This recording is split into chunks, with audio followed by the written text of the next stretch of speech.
রাস্তা সারাইয়ের দাবিতে রাস্তা অবরোধ করে বিক্ষোভ। হাসনাবাদের বরুণহাটের সরকারপাড়া এলাকার ঘটনা। বরুণহাট পঞ্চায়েতের সরকারপাড়া এলাকা থেকে পাটলি খানপুর অঞ্চলের মাঝিপাড়া পর্যন্ত 1.5 কিলোমিটার রাস্তার বেহাল দশা। দীর্ঘ 30 বছর ধরে রাস্তার এতটাই বাজে অবস্থা যে প্রতিনিয়ত দুর্ঘটনা লেগেই আছে। এই রাস্তা দিয়ে 6টি স্কুল এবং হাসপাতালে রোগীদের নিয়ে যাওয়া হয়। এই রাস্তা দিয়ে প্রতিদিনই হাজার হাজার মানুষ এই রাস্তা দিয়ে চলাফেরা করে।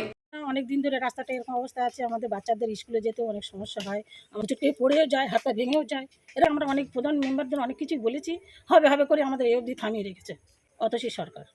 কিন্তু রাস্তার এতটাই বেহাল দশা যে প্রতিনিয়ত দুর্ঘটনা লেগেই আছে। ছাত্রছাত্রীরা পড়ে যায়, হাত পা ভেঙে যায়। বহুবার পঞ্চায়েত থেকে শুরু করে ঊর্ধ্বতন কর্তৃপক্ষকে জানিয়েও কোনো কাজ হয়নি। প্রতিনিয়ত দুর্ভোগের শিকার হতে হচ্ছে। অবশেষে আজ এলাকার মানুষ রাস্তা অবরোধ করে বিক্ষোভ দেখায়। বিক্ষোভকারীদের দাবি, অবিলম্বে এই রাস্তা সারাই করার ব্যবস্থা গ্রহণ করতে হবে। বিক্ষোভ দেখাবো না, বর্ষা হলেই মনে হয় যেন আমাদের রাস্তায় বন্যা।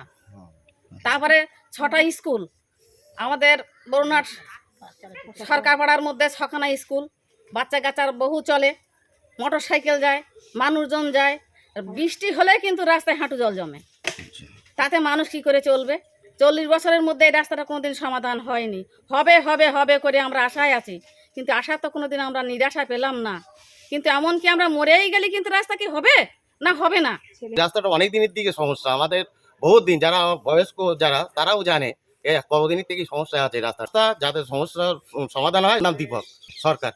তো আমাদের ওই সরকারপাড়া থেকে চকপালি পঞ্চায়েতের মাঝিপাড়া পর্যন্ত দীর্ঘ প্রায় 1.5 কিলোমিটার রাস্তা একটু খারাপ আছে, ইটি রাস্তা। দীর্ঘদিন ওটা সংস্কার করা হয় না।